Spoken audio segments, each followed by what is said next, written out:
Precious and few are the moments we two can share.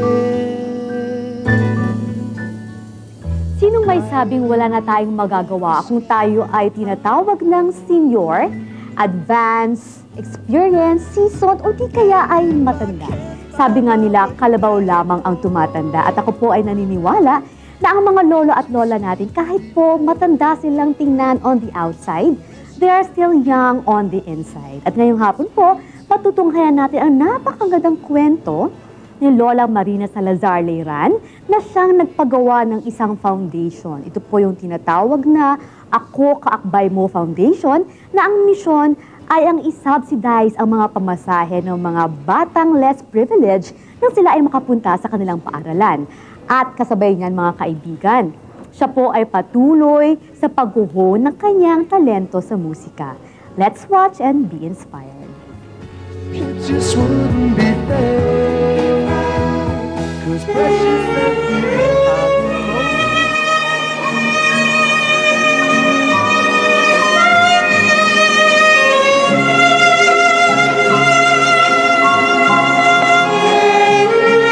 Bata pa lang, hilig na ni Tita Marina Salazar Leiran ang musika at tinupad ang pangarap maging pianista nang magtapos siya ng Bachelor of Music mula sa St. Scholastica, Manila.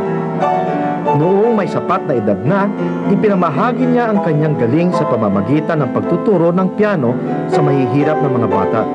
Bukod dito, nag-compose rin siya ng ballet pieces para sa Filipinesca Dance Company.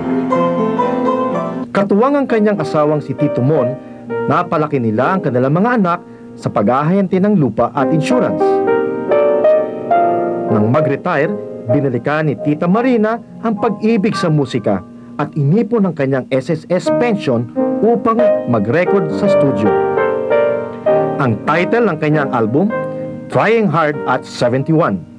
Pero bago pa man siya mag-retire, itinayunan niya ang Ako Kaakbay Mo Foundation noong 1998 na nagbibigay subsidy ng pamasahe para sa pag-aaral ng mga batang less privileged.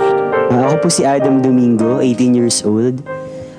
Kasalukuyan po nag-aaral ako sa University of the Philippines sa Diliman. Third year na po ako, Bachelor of Science in Chemistry. Isa si Adam sa mga scholars ni Tita Marina na nakinabang sa buwan ng pamasaheng ibinibigay niya. Hindi niya po alam kung sino ako, pero yung foundation po nila, na tinutulungan po nila kami sa pag-aaral, tapos pinakita po nila sa amin kung gaano po kahalaga yung pag-aaral. Tapos every year po, nagkakaroon po kami ng follow-up, parang program sa mga scholars. Tapos sila po yung isa sa mga naging inspiration ko sa pag-aaral na makatapos ng high school, ng college po ngayon. Tapos, na-open din po sa akin, yun nga, yung kahalagahan ng pag-aaral. Tapos yung importance po ng pagtulong sa iba. Paano niya kinukuha ang funds ng Ako Kaakbay Mo Foundation? I have several well-off friends whom I tap na instead of buying soft drinks and mga chicharon na bawal naman sa mga matatanda, they should give me 5,000 every birthday, and they remember that. Sa tuwing kaarawan niya, nakakatanggap siya ng deposit imbis na material na regalo mula sa kanyang mga kaibigan. 10 taon na ngayon ang itinayo niyang foundation at professionals na ang ilan sa mga batang kanyang natulungan. Kabilang si Adam sa isang DOST scholar sa UP Diliman. Proud na proud naman kay Tita Marina ang kanyang best friend for life na si Tito Mon. Saan pa ba nila kukunin ang lakas at inspirasyon kundi sa isa't isa? You know, in 50 years, you find that time has been so short. Kayong dalawa pala ay miski na kayong magkaiba, with God's grace, you can still travel on. Nasa 70s na sila Tito Mon at Tita Marina, pero healthy pa rin ang kanilang relationship at pangangatawan dahil hindi nila pinababayaan ang isa't isa. Also right now, for our fitness, my husband goes to the golf course. driving range and golf, the real golf course, and I go to the gym. That is how we keep ourselves fit. If in earlier years we go hotel hopping and restaurant hopping, now we go doctor hopping and hospital hopping.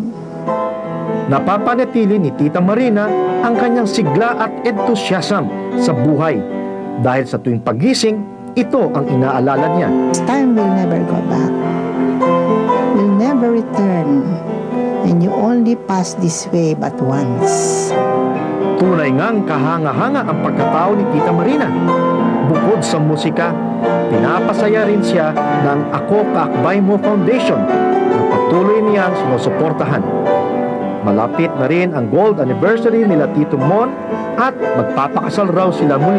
Right now, the priority of each one of us, my husband Ramon and me, is to take care of ourselves as we face the sunset.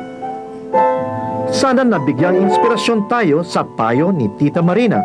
I want to share with people like my age na hindi na kayo nag-iisa. Marami tayong magagawa. Let us then be part of the solution rather than be a problem.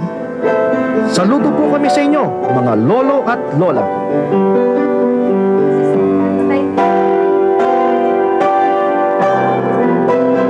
Precious in you, I don't know, it's sweet to Napanood po natin ang kahangahangang kwento ni Lola Marina. Sabi niya nga, time is gold. Kaya po inaanyayahan namin kayong lahat na huwag niyo pong sayangin ang inyong panahon, ang inyong oras, ang inyong mga oportunidad. Dahil kapag ito po ang inyong ginawa, para na rin kayong nagtapon ng ginto. At syempre po, sa simpleng kwento ni Lola Marina, sana po kayo ay maaari ring mangarap at tuparin ang inyong mga pangarap. At syempre po, lahat po kami dito sa The Young Ones ay sumasaludo kay Lola Marina.